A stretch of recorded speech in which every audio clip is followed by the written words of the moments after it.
상임위가 지금 어디세요? 지금 사무소입니다. 아 그러면 저 이번에 그래서 저기구나. 홍정학님. 그래서 말씀하셨구나.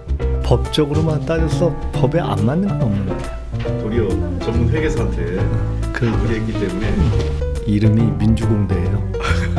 이게 무슨 의미입니까? 공은요?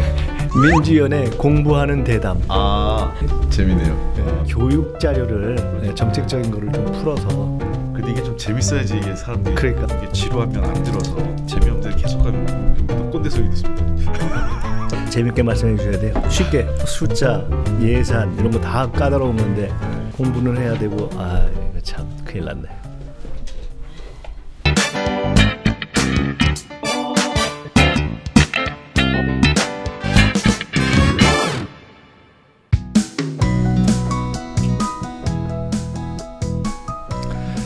안녕하십니까. 민주연의 공부하는 대담 민주공대의 김민석입니다. 11월 1일이었죠. 대통령께서 국회에 오셨습니다. 본회의장에서 2018년도 예산안 및 기금 운용 계획안을 제출하는 국회 시정연설을 하셨습니다. 대통령은 그때 누구나 성실하게 하루에 8시간을 일하면 먹고 사는 걱정은 없도록 정책을 혁신해야 한다 이렇게 강조하셨습니다. 이 민주공대는 사실은 어려운 정책적 내용을 쉽게 우리 당원들이나 또는 일반 국민들에게 이제 이해하실 수 있도록 대담을 통해서 풀어보자 하는 것을 취지로 하고 있는데 사실은 정치하는 분들에게도 뭐 예산 쉽지 않은 주제입니다. 예산 숫자 쉽지 않은 주제인데 이것을 졸지 않고 쉽게 요점 정리를 잘 해주실 수 있는 지금 더불어민주당의 최고의 분을 모셨습니다. 새 정부의 예산 편성 방향과 국정 철학에 대해서 홍익표 정책위원회 수석 부의장님 모셨습니다. 감사합니다. 네, 안녕하십니까. 너무 어려운 저 요청하신 것 같습니다. 시작을 하면서부터 사실은 걱정을 하고 시작했습니다. 이게 까다로운 주제인데 예. 홍 의장님께서 워낙 실력이 있으시기 때문에 저희가 아주 걱정을 안 하고 있습니다. 우선 지금 굉장히 바쁘신데 예. 뭐 추미애 대표님하고 미국 가실 계획도 있으시다고 들었고 예. 또 뭐 청문회도 진행 중이고 여러 가지로 바쁘실 텐데 네. 지금 정권 교체 후에 첫 이렇게 정기국회 올해 여러 가지로 잊지 못하실 것 같은데 네. 우선 개인적인 올해 소회부터 좀 말씀해 주시고 시작해 볼까요? 예, 그 뭐 다 우리 국민들이 함께 해주셨죠. 작년 그 10월부터 해서 금년 3월까지 촛불 시위가 계속 있었고요. 촛불 집회가. 그래서 그 촛불의 힘으로 새로운 민주정권이 지난 5월 9일 날 출범을 했습니다. 사실 문재인 정부는 그런 촛불에 기반한 국민적 열망을 안고 출범했기 때문에 저희들로서도 그 역사적으로나 시대적으로 큰 부담을 안고 있습니다. 개인적으로 국민들께서 당과 또 우리 문재인 후보를 대통령으로 선출해 주신 것에 대해서 대단히 감사드리는 한편에 지난 1년 동안 참 쉼없이 달려온 것 같습니다. 개인적으로요. 그 탄핵 국면, 그다음에 대선 국면, 또 대선 이후에 이제 국정기획 자문위원회부터 시작해서 새로운 정부의 어떤 로드맵 마련하는 과정에서 함께 준비하는 과정을 했는데 개인적으로 아마 제 인생에서 가장 바쁘기도 했지만 한편으로서는 의미 있는 시간이 아니었나 이런 생각을 갖고 있습니다. 우리 저 홍 수석 부의장님께서 재선이신가요? 삼선이신가요? 예, 재선입니다. 재선이신데 그러니까 예. 야당 의원도 해보시고 여당 의원도 그렇습니다. 이제 하신 거잖아요. 예. 어떻게 난 것 같은가요?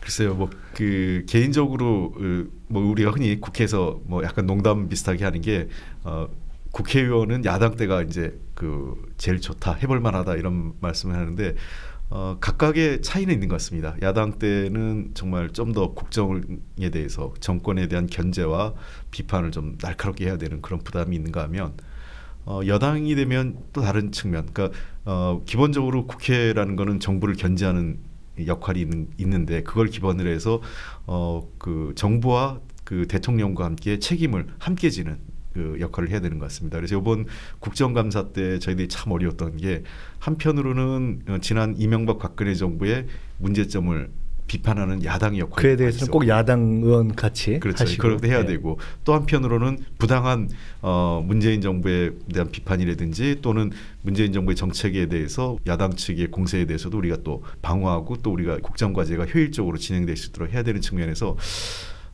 근데 여당의 역할을 해보니까 좋은 것도 있습니다. 지금 좋은 건 뭐냐면 무슨 권력을 쥐었다가 아니라 제가 얘기하는 것을 실제로 국정에 반영되고 실현화시킬 수 있다는 의미에서 그거는 야당 의원 때하고 또 다른 어떤 일에 대한 그 책임감 또 그 어떻게 보면 훨씬 더 말씀하시는 하나하나가 정책으로 실현될 가능성이 높고 훨씬 무거워지는 거네요. 우리 영어로 얘기할 때 야당은 오포지션 파티지 않습니까? 반대만 잘하면 되는 거죠 원래요. 근데 그 여당이 됐을 때는 이 책임감을 갖고 자기의 주장 또는 자기의 입장을 하나하나 현실화시킬 수 있는 그런 역량도 함께 가져야 된다는 거죠. 그렇죠. 아까 말씀하신 것처럼 국회의원은 야당이 좋고 여당이 되면 장관을 하는 것이 좋다. 그러니까 좋다라는 게 뭐 그런 어떤 권력이라는 뜻에서가 아니고 근데 야당 의원처럼 적폐청산도 잘 전면에서 하시고 또 이렇게 여당의 정책 어떤 중책을 맡고 계시면서 잘 하시다가 임기 중에 장관도 하시기 바랍니다. 아이 무슨 올 정기국회에서 가장 중요한 어떤 의제랄까 초점이랄까 한다면 물론 지금 예산 얘기는 저희가 곧 하겠습니다만은 뭐를 저희가 잡을 수 있나요? 이번 정기국회 내에서 뭐 국정감사 때 많이 들어간 거지만 우리 당에서 기본적 입장은 적폐청산, 민생, 안보 이 세 가지였습니다. 모토가 잘 아시는 것처럼 이제 촛불 민심을 반영해서 우리가 지난 정권 또는 지난 정권의 문제가 아니라 우리 사회에서 오랫동안 누적되었던 잘못된 관행들 그다음에 잘못된 문제점들을 이제 바로잡아야 된다. 이런 게 적폐청산이라고 생각합니다. 이것은 많은 분들이 오해하는 것처럼 인적 청산만 있는 게 아니라 이러한 일이 반복되지 않도록 법과 제도까지 함께 정비하는 작업이 잘못된 정책에 대한 청산 뭐 예를 들어 그런 것까지도 포함하는 개념이다. 그렇습니다. 그러니까 잘못된 그 인적 청산이나 잘못된 것에 대한 청산도 있지만 또 다른 의미에서는 그러한 일이 반복되지 않도록 법과 제도를 보완하고 만들어가는 그것 자체가 미래 지향의 과제이기도 그래서 하다. 적폐청산이 과거지향적이 아니라 미래를 새로운 미래를 만들어가는 시작이라고 생각을 하고요. 정말 국민들 삶이 팍팍하고 힘듭니다. 경제적으로 어렵고 하시기 때문에 가급적 그 중산층과 서민 그리고 중소자영업자나 중소기업들의 어려움을 덜어줄 수 있는 그러한 정책 과제들 그다음에 국가 예산을 반영하는 데 노력을 했습니다. 그다음에 세 번째는 안보와 안전인데요. 지난 정권에 있었던 뭐 세월호 참사라든지 또는 가습기 살균제 문제와 같은 그런 사회적 재난을 포함해서 또 최근에 한반도 문제를 둘러싼 북한의 핵 문제 등으로 통한 안보 위기가 높아지고 있기 때문에 이런 안보와 관련돼서 우리가 면밀히 따져보고 있습니다. 하나 덧붙인다면 최근에 한미 FTA라든지 한미 관계 등 또 전반적으로 그 중국 사드 문제를 포함해서 대외 변수들의 불확실성이 높아진 면도 새로운 정부나 또는 국회가 함께 머리를 맞대고 풀어가야 될 문제라고 생각합니다. 예산 얘기로 좀 바로 이제 직진을 한번 해볼까요? 미국 같은 경우에도 보면은 이 예산과 관련한 연설, 뭐 연두교서라고도 하고 이걸 뭐 스테이트 오브 더 유니언 어드레스라고도 하고 대통령께서는 이제 직접 오셔서 지금 우리나라에서 대통령께서 직접 오셔서 이렇게 예산에 관한 연설을 하는 것이 이제는 정책이 되는 것 같습니다. 완전히 정책이 돼 가는 거죠. 근데 이번에 특별히 시작을 하실 때 그 20년 전에 IMF 외환 위기에 대한 말씀을 하시면서 사람 중심 경제를 강조하셨어요. 그걸 들으면서 저것이 일종의 어떤 철학적 배경인가 하는 생각도 들었는데 그것에서 이 예산에 관한 이야기를 시작한 의미는 뭔지를 포함해서 어떤 총괄 평가를 우선 한번 해주신다면 어떻게 이번 예산은 뭐다 이렇게 우선 볼 수 있나요? 잘 아시는 것처럼 지난 IMF 우리가 98년도 시점이었죠. 그때부터 해서 근한 20여 년 가까이 경제 패러다임 자체가 신자유주의적 바탕으로 한 패러다임이었습니다. 상대적으로 기업의 활동을 자유롭게 해주는 반면 정부의 역할이 조금씩 축소되어 왔던 것이라면 이제는 전 세계적으로 좀 패러다임이 바뀌고 있습니다. 즉 2008년 리먼 브러더스 사태 이후에 정부의 적극적인 재정적 역할 또 정부가 시장의 그 문제점을 보완하는 역할을 좀 강조하고 있는데요. 이번에 2018년도 예산안의 특징도 바로 그런 측면이라고 볼 수 있겠습니다. 지금까지와는 달리 처음으로 경상 성장률이라는 게 있습니다. 우리가 통상 이 실질 성장률 플러스 물가 상승률을 합치면 이게 이제 경상 성장률 또는 뭐 명목 성장률이라고도 하죠. 대체로 한 5%에서 한 4.5% 정도 사이에 있었습니다. 근데 정부 예산도 그 정도 수준에 머물렀죠. 그러니까 실제로 그동안 성장률 정도 수준에서 성장률보다 좀 못 미치는 정도. 그러니까 사실상 이명박 박근혜 정부 시기에 재정 운영 방침은 축소 재정이었다고 봐도 과언이 아닙니다. 실제로 경상 성장률에 비해서 조금 못 미치는 수준이었기 때문에 실제 비교를 해보면 2011년, 12년 이 당시에 중장기 재정 전망을 기획재정부가 합니다. 5년 이후에. 그때 비교하면 2017년 기준으로 했을 때 예산이요. 당시 기준하고 비해서 한 50조 정도 모자릅니다. 재정 지출이. 그러니까 즉 정부의 예산 수입도 줄었고 그러니까 정부가 써야 될 돈의 50조 정도가 뭐 안 썼다는 거죠. 써야 될 돈을 못 쓴 거니까 상대적으로 그 사회복지라든지 뭐 여러 가지 재정력이 해야 될 부분에 대해서 역할을 못 했는데 이번 재정은 7.2% 재정 증가율, 전년 대비 재정 지출이 7.1% 증가했는데 그래서 이번 제일 핵심적인 첫 번째 특징은 확장적 적극적 재정 운영이라고 이해하시면 될 것 같습니다. 최근 이명박 박근혜 정부를 우리가 축소 재정이라고 평가한다면 확장적 적극적 재정이다 하는 것이 첫 번째 의미다. 그렇습니다. 예. 그러니까 즉 그 얘기는 우리가 국가 경제 3주체가 정부, 기업, 그다음에 가계라고 할 수 있는데요. 기업과 가계가 소비나 투자 여력이 상당히 소진되어 있죠. 물론 최근에 대기업을 중심으로 해서 유보금을 좀 많이 갖고 있지만 전반적으로 기업의 투자 동력이 떨어져 있는 상태에서 그러한 것들을 자극하기 위해서는 확장적 재정을 통해서 재정이 먼저 선도적 역할을 해서 경제 성장이나 또는 경기 활성화를 자극하겠다는 측면에서 확장적 적극적 재정 운영을 일자리와 관련해서 지금은 정부가 뭐 예를 들어 공공의 마중물을 부어야 한다는 그런 것과 비슷한 그런 뜻인가요? 예. 그래서 일자리 창출의 공공 부분에서 먼저 시작을 하고 그것이 민간 부분으로 확대되는 역할을 하겠다는 건데요. 이런 것들이 과거하고 다른 거는 과거에는 또 이게 투자의 중점이 정부 재정의 중점이 SOC 분야 소위 얘기해서 뭐 다리 놓고 도로 깔고 막 이런 쪽이 많이 들었다면 이제는 사람에 대한 투자로 전환해 가야 된다는 겁니다. 그러니까 과거 보면 일부 보수 언론이나 지금 이제 야당이죠. 주장을 보면 대기업이나 그 SOC에 대한 지출은 투자라고 얘기하고 복지나 사람에 대한 지출 또는 교육이나 육아 쪽에 지출하는 거는 비용 또는 낭비라는 마치 소비, 낭비, 비용 그냥 없어져 버리는 걸로 그렇게 얘기해 왔죠. 근데 우리는 패러다임을 바꾸자는 거죠. 그런 쪽에 투자도 물론 중요하겠지만 더 중요한 것은 교육, 육아 그다음에 사회복지 그리고 사람에 대한 투자 쪽으로 방점을 옮겨가야 된다는 것이 이 새로운 재정 운영의 핵심입니다. 그러면 지금 말씀을 큰 틀에서 정리해 본다면 정부가 해간 가계나 기업이 주춤하고 있는 이것을 살리기 위해서 마중물 역할을 하고 적극적으로 해야 된다. 그래서 적극적인 재정 정책을 하는데 그 내용도 과거에 주로 SOC라는 것이 아니라 종래에는 비용이나 낭비로 인식되었던 사람에 대한 그렇습니다. 것을 투자로 해서 사람에 집중적으로 투자한다. 그것이 전체 의미에서 정부가 적극적인 역할을 하는 사람 중심 경제고 이번 재정의 어떤 핵심 특징이다. 그렇습니다. 그렇게 이해하면 될까요?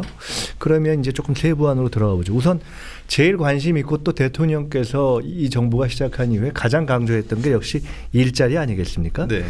이런 게 어떻게 됩니까? 예산을 이렇게 짠다는 것이 뭐 구체적으로 어떻게 실현될 건지 그게 이제 돈으로 나타나야 되는 거 아니겠어요?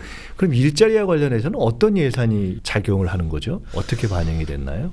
일자리 예산과 관련돼서 좀 살펴보면요. 공무원 충원과 관련된 게 먼저 있는데요.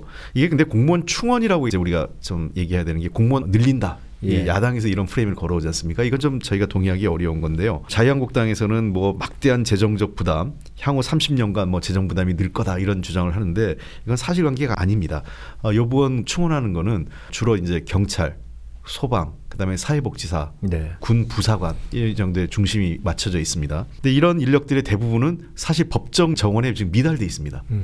그러니까 늘리는 게 아니라 법적으로 충원해야 될 것을 지금 하지 않았다는 거죠. 어떻게 보면은 해태해온 국가적 의무를 이제는 그렇습니다. 이제 정상적으로 지키기 위한 그것을 하는 것이고 또 그런 분야를 통해서 일자리를 그렇습니다. 그러니까 대표적으로 그 하나 예를 들면 소방공무원 예를 들게요. 많은 분들이 소방공무원들 노동 강도도 높고 어려운 근무 속 그 환경 속에서 일하는 걸 다 알고 있는데 서울시 정도를 빼놓고는 지방직 공무원으로 돼 있으니까요.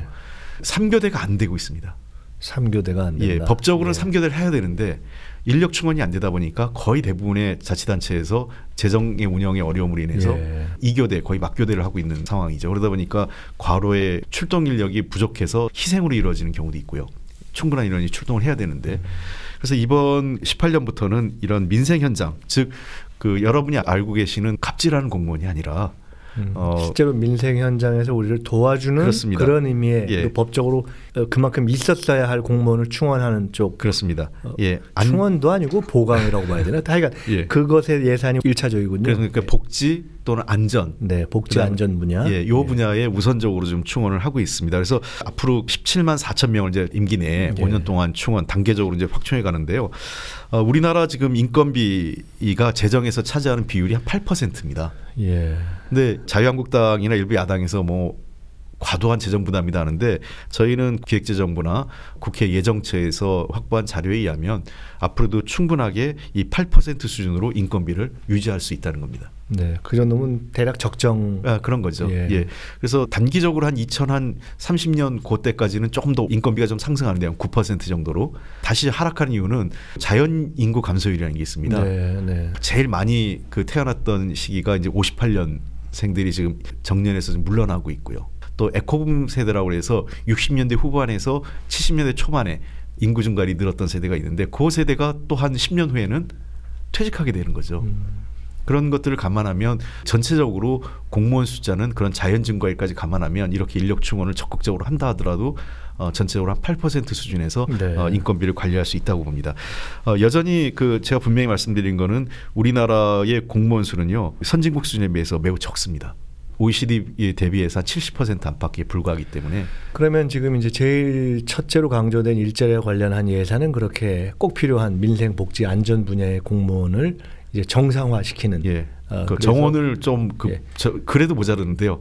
그 정원에 조금. 그건 어떻게 보면은 국민에 필요한 어떤 서비스를 제공한다는 측면과 그걸 통해서 청년 일자리를 늘린다는 두 가지를 동시에 이제 실현하는 그런 것이 되겠네요. 그렇습니다.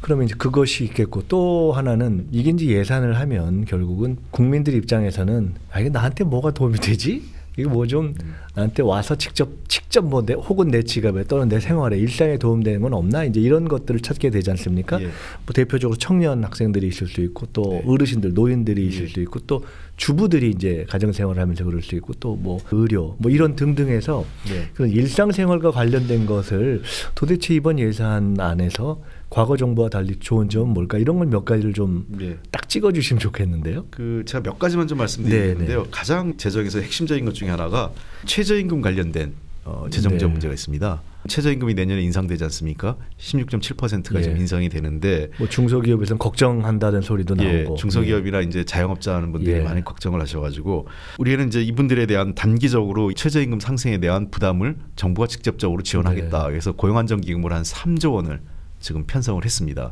이 3조 원 내에서 저희가 충분히 이런 문제를 단기적으로 해소할 수 있다고 생각을 하는데요. 지금 야당에서는 이걸 무조건 반대합니다.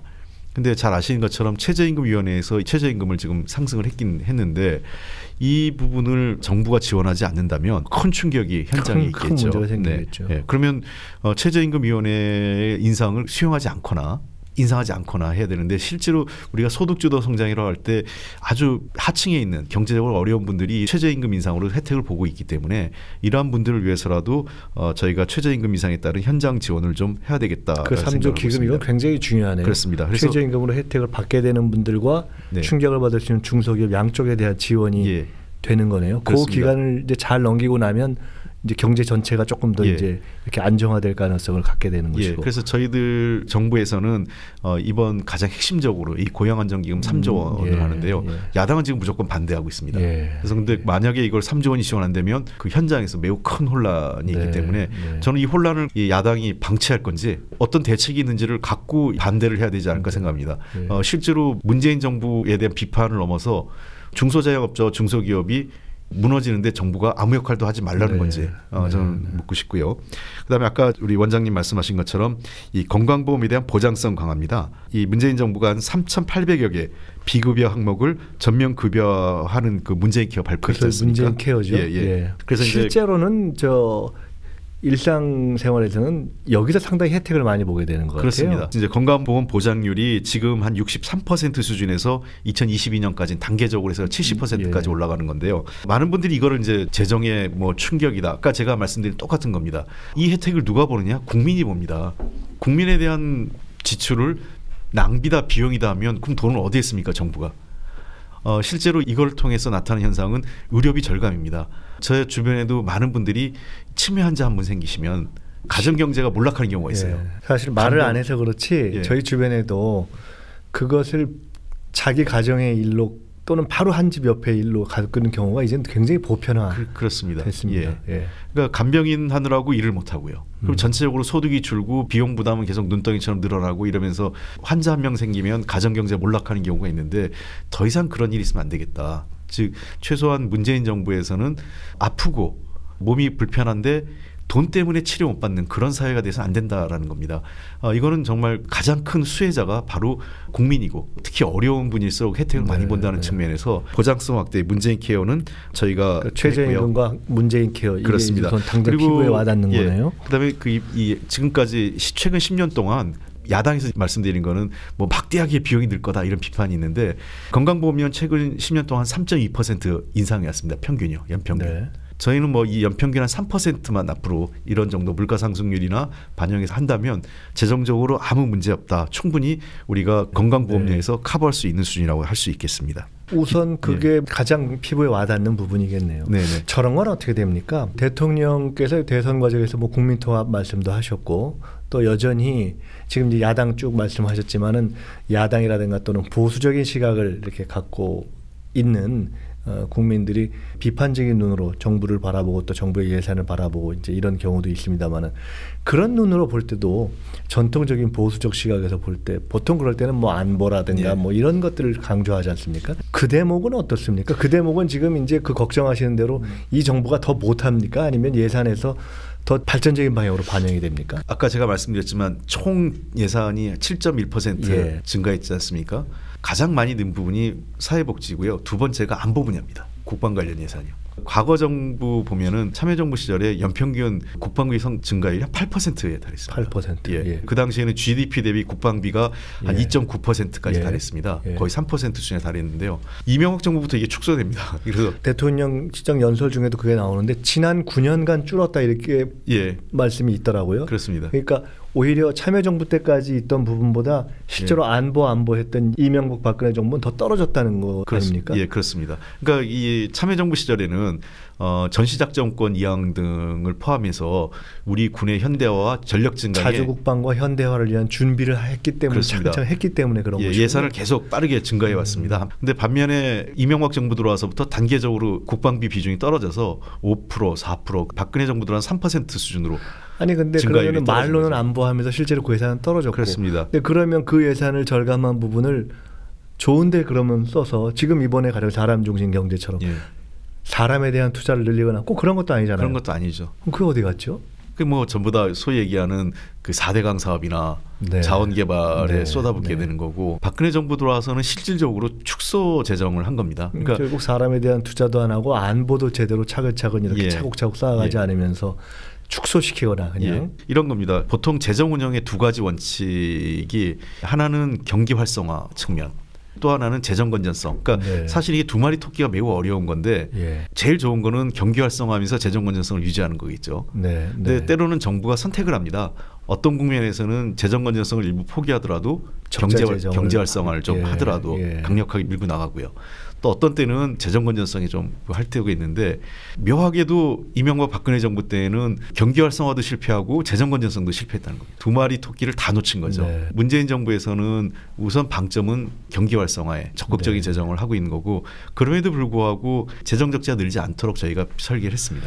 그러면 이번에 다시 이제 안보 관련 예산이 우리가 참여정부 때처럼 상당한 이제 비중으로 다시 증가하는 것은 역시 그때의 기조처럼 뭐 자주국방 또 전자권 환수에 대한 준비, 현대화 이런 것이 다시 제 트랙에 이제 올라섰기 때문에 그런 그렇습니다. 것이다. 지금 9%가 넘게 증가를 하는데요. 전년 대비 증가율이요. 문재인 대통령께서 여러 가지 안보 불안에 대한 국민들의 우려를 잘 알고 계십니다. 특히 북한의 핵 능력과 미사일 능력이 매우 빠르게 고도화되고 있기 때문에 한국형 미사일 방어 체계 KAMD라고 해서 킬체인 등을 포함한 한국형 미사일 방어 체계를 조기에 정착하라는 말씀을 하셨고 그 예산을 강력하게 반영을 했고요. 전시작전권 환수 문제 우리는 이제 그거에 대해서 빠르게 준비하고 있기 때문에 현 정부에서는 군의 과학화, 현대화를 추진하기 위해서 전력 증강에 좀 최선을 다하고 있습니다. 제가 흥미롭게 본 것 하나가 보훈 관련 예산, 어떤 참전했던 부분들에 대한 예산 또는 뭐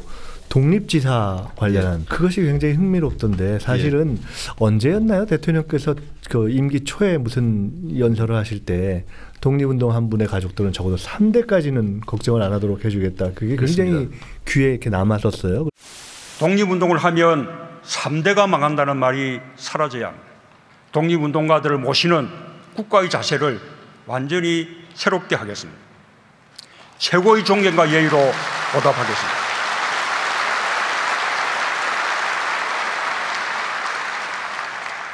독립운동가의 3대까지 예우하고 자녀와 손자녀 전원의 생활 안정을 지원해서 국가에 헌신하면 3대까지 대접받는다는 인식을 심겠습니다. 그래서 저게 이번에 저렇게 예산으로 연결이 되나 하는 생각이 들었는데 어떻게 됩니까? 국가에 기여하신 분들이 계십니다. 독립유공자 계시고 한국전쟁, 베트남전쟁 참전용사 계시고요. 그다음에 민주화 유공자 등 여러분이 계신데 이분들에 대한 참전수당이나 무공영예수당을 월 8만 원 정도 인상을 합니다. 그래서 의료비 감면율도 지금 60%에서 90%로 확대를 하고요. 특히 참전수당 8만 원 인상은 인상액이나 비율이 36.4%로 그 전년 대비 획기적인 거네요. 뭐 이런 건 역대 최고 수준으로 늘렸습니다. 또 보훈 대상자에게 지급하는 기본 보상금이 5% 인상을 하고요. 그다음에 독립유공자의 생계곤란 후손에 대해서도 생활지원금을 신규로 새롭게 지원을 합니다. 그러니까 독립유공자분들 중 후손 가족 중에 아무런 지원 못 받고 정말 그 최하층으로 떨어진 분들이 한두 분이 저희가 전에는 이 독립운동하면 뭐 집안 다 망해먹는다는 그런 것이 정부의 그동안의 정책으로서 그냥 보여줬던 거잖아요. 그렇습니다. 근데 이제 그에 대해서 정부가 높게 평가한다는 것을 그렇습니다. 반영하는 거네요. 그래서 생활지원금을 지원하는 걸 새롭게 신설한 겁니다. 그리고 독립유공자 본인에 대해서도 특별예우금을 50% 인상을 하고 있습니다. 즉 대통령께서 지난번 보훈의 날 행사 때도 말씀하신 것처럼 국가와 우리 사회를 위해서 헌신하신 분들에 대해서 최소한의 존중받는 삶을 정부가 책임지겠다라는 의지라고 보시면 될 것 같습니다. 도리어 말로는 뭐 그 애국 보훈을 얘기하는 과거 정부가 사실은 외면해 왔죠. 지난 보수 정권들이요. 흔히 입만 열면 좌파 정권, 빨갱이 정권 하는데 문재인 정부에서는 이런 국가와 사회를 위해서 애썼던 독립유공자, 참전용사들에 대해서 실질적으로 이분들에 대한 삶을 지원하고 이분들을 예우하는 그런 사회 분위기를 만드는 데 노력하려고 합니다. 예산이라는 게 돈 또는 뭐 재정으로 이렇게 표현되는 정책이다 이런 얘기도 있지만 지금 말씀을 들어보니까 그냥 말로 하는 거하고 이제 실제로 이렇게 나타나는 것들이 진정 어떤 생각을 정부가 진정성 있게 하고 있느냐 하는 것을 그렇습니다. 그냥 이렇게 반영이 되는 거군요. 저 원장님 말씀하신 것처럼 예산은 철학입니다. 그러니까 우리가 가정 살림을 할 때도 돈이 남아서 저축하지 않지 않습니까? 그렇죠. 얘를 정말 공부를 시켜야 되겠다 하면 힘들지만 우리 안 먹고 얘를 학원을 보낸다든가 그렇죠. 교육비에 쓰거나 아니면 뭐 주거비 마련을 위해서 뭔가 저축을 하거나 이러는 것처럼 국가 예산도 한정돼 있습니다. 다만 이 한정된 예산을 어디에 쓸 건가? 달라는 데는 많고. 그게 이제 그 정부의 재정 운영 철학이죠.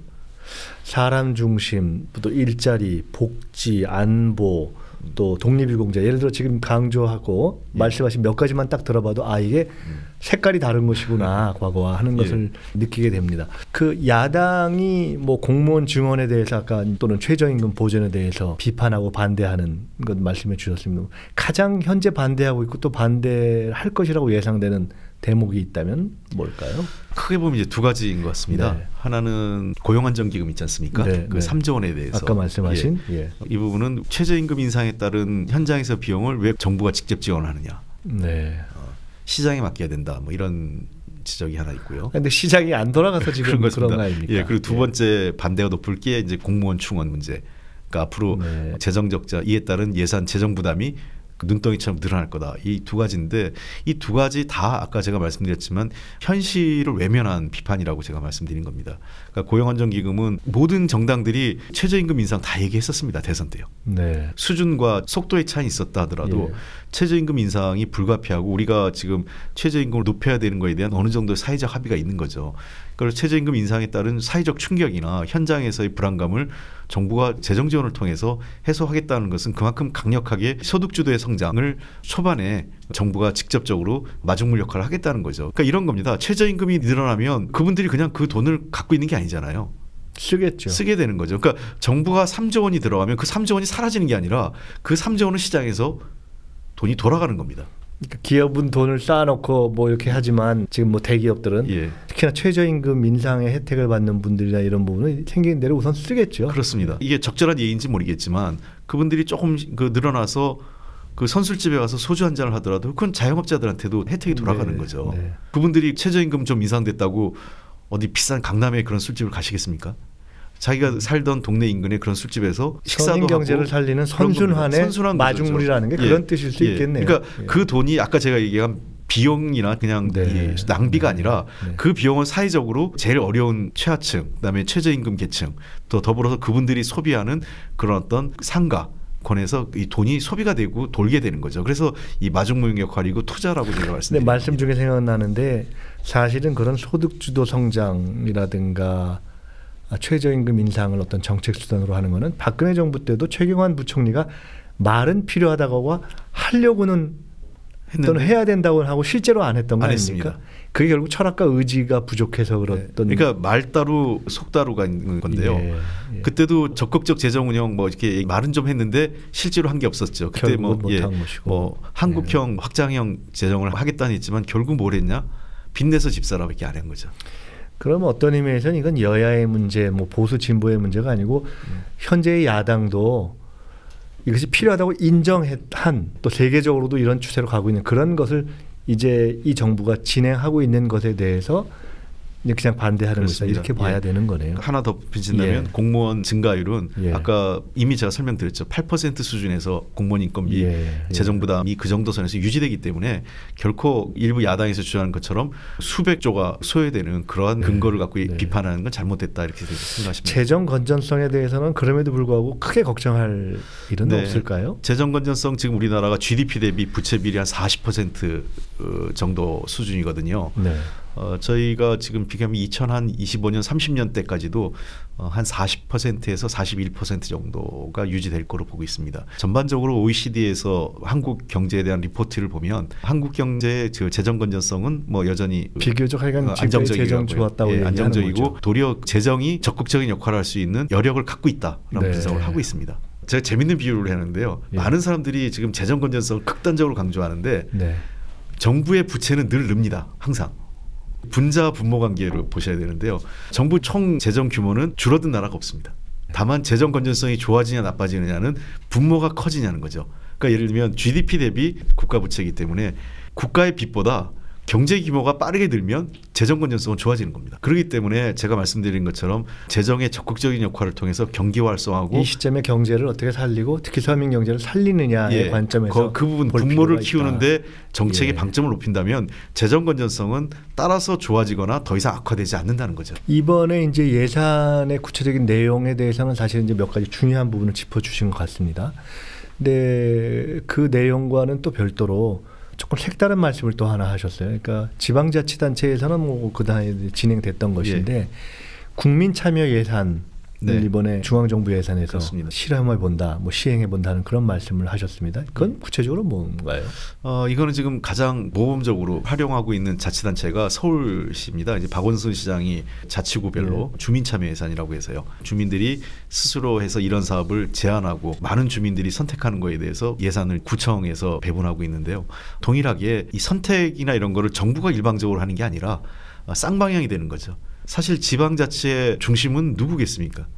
지방정부가 아니라 사실은 주민이죠. 그러니까 주민이 어떤 선택을 하고 어떤 사업에 관심이 있고 또 주민이 어떻게 주민들을 직접 관련된 일에 참여시킬 건가가 가장 핵심인 거죠. 그런 실험을 이제 중앙정부 수준까지 확대한다는 그런 건가요? 어쨌든 야당이 아까 말씀에 의하면 공무원 또 일자리 관련 부분은 사실 이 정부가 시행하려고는 핵심을 한편으로는 반대고 한편으로는 실현 못하게 하려고 하는 전략인 것 같기도 한데 그렇습니다. 자유한국당으로 다시 뭐 바른정당 의원들 일부가 뭐 귀환한다고도 하고 등등등 이제 그런 상황에서 크게 봐서는 또 여소야대의 어려움도 있고 야당과 이 예산을 이제 실현해가는 데 있어서의 어떤 예상되는 문제점도 그걸 풀어가기 위한 어떤 전략이랄까 어떤 자세랄까 어떻게 지금 이걸 풀어가실 생각인가요? 굉장히 어렵겠어요. 굉장히 어렵습니다. 예. 이거 뭐 특히 원장님도 국회 그 해보셨으니까 또 오래전이라 저는 기억이 안 납니다.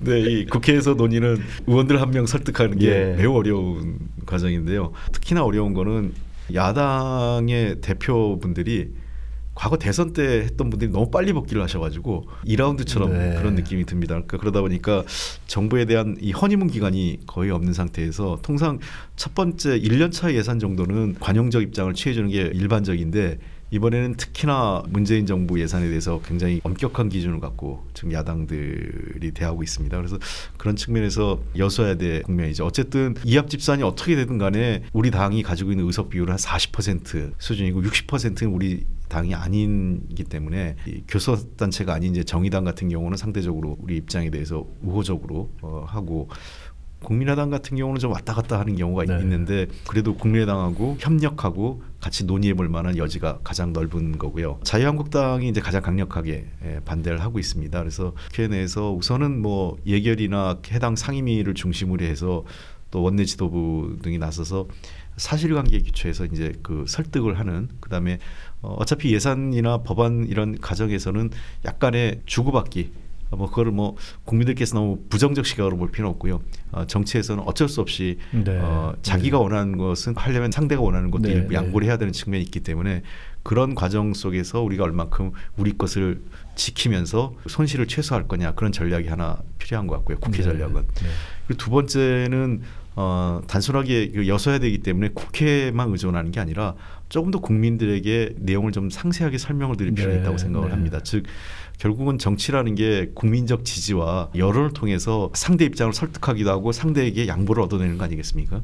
우리 예산이 충분하게 서민과 중산층 그리고 미래의 새로운 성장 동력을 만드는데 부족하지만 최선을 다해서 만든 우리의 예산안이라는 것을 저는 자신 있게 설명드릴 수 있다고 생각을 합니다. 그래서 특히 최저임금과 관련된 고용안정기금 같은 경우는 현장에서의 불안감이 있기 때문에 만약 이게 지원이 안 되면 현장에 굉장히 어려움이 직면하거든요. 그래서 이런 분들에게 왜 이게 필요한지를 설명한다면 아마 그런 쪽에서 예산안에 대한 합리적 통과에 대한 지지 여론이 있을 거로 생각하고 아까 제가 쭉 설명드렸지만 다양한 분야에 우리가 꼼꼼하게 예산에 대한 각계각층의 요구를 좀 반영을 했습니다. 복지 관련 예산 충분히 반영을 했고요. 그래서 근데 말이 그렇지 아까 말씀하신 최저임금 관련한 관련한 예산을 반대하거나 저지하거나 뺀다 이건 뭐 상상할 수 없는 대혼란이네요. 그러니까 그런 것들을 이제 그 설명을 좀 잘 드려야죠. 네. 왜냐하면 어떤 혜택을 내가 받는지 네. 나의 삶에 이 예산이 어떤 영향을 주는지에 대해서 국민들은 잘 모르시잖아요. 이게 뭐 국가 예산 429조 되는 예산이 나의 삶에 어떤 영향을 주는지에 평소에 관심이 없으시는데 좀 더 관심 갖고 내용을 나에게 도움이 된다고 할 때 좀 성원해 주시고 관심 가져주시는 게 매우 필요하다고 봅니다. 혹시 이제 예산과 관련해서 요거는 꼭 한번 국민들께서 좀 알아주셨으면 좋겠다고 해주실 말씀이 있으면 한 말씀만 더 듣고 오늘 한번 마무리해 볼까 합니다. 이번에 예산 중에 저희가 특히나 강조한 것은 저출산 문제 예산이 저출산. 있었습니다. 그래서 아동수당을 반영을 했고요. 저출산 문제는 우리가 전 세계에서 지금 거의 꼴찌 수준입니다. 출산율이요. 금년도 아마 신생아 숫자가 한 36만 명 정도로 지금 예상되고 있는데 작년에 40만 명 겨우 갔는데 올해 36만 명으로 급격하게 줄고 있습니다. 대한민국의 미래는 저출산 문제를 극복하지 못한다면 방법이 없습니다. 그래서 이번에 저희가 복지, 교육, 보육, 육아와 관련된 예산을 획기적으로 늘리고 그쪽에 방점을 둔 것은 그런 측면이 있다는 거에서 저출산 문제에 대해서는 정말 야당이 협조해 주시고 함께해 주시면 좋겠다는 생각을 갖고 있습니다. 가정경제건 국가경제건 결국은 예산을 잘 짜야죠. 살림살이를 잘 해야 되고 예산을 잘 짜서 가급적 빚을 많이 내지 않으면서 그리고 꼭 필요한 데다가 잘 써야죠. 그리고 거기에는 결국 무엇이 중요한가에 대한 어떤 이끌어가는 사람 또 구성원 전체의 합의, 철학 이런 것이 담겨 있는 것이죠. 우리나라 앞으로 이제 살림살이가 새 정부 들어서 어떻게 바뀌어갈 것인가, 무엇을 중요하게 생각했는가, 철학적 배경은 무엇인가, 그리고 우리 국민들의 개개인의 삶은 어떤 부분에서 어떻게 피부에 와닿는 부분이 달라지는가 하는 것들을 굉장히 어려운 내용들을 오늘 조목조목 잘 우리 홍익표 의원님께서 설명해 주셨습니다. 이런 과정을 통해서 이번에 예산이 잘 통과되고 또 국민 경제가 살아나고 또 우리가 바라는 서민과 중산층이 훨씬 더 안정된 생활을 할 수 있는 그러한 세상을 빨리 만드는 날이 앞당겨지기를 바랍니다. 이번에도 국회에서 수고해 주시고요. 네. 또 오늘 특별히 이렇게 나와서 설명해 주셔서 감사합니다. 오늘 그러면 민주공대는 여기서 마치겠습니다. 감사합니다. 감사합니다.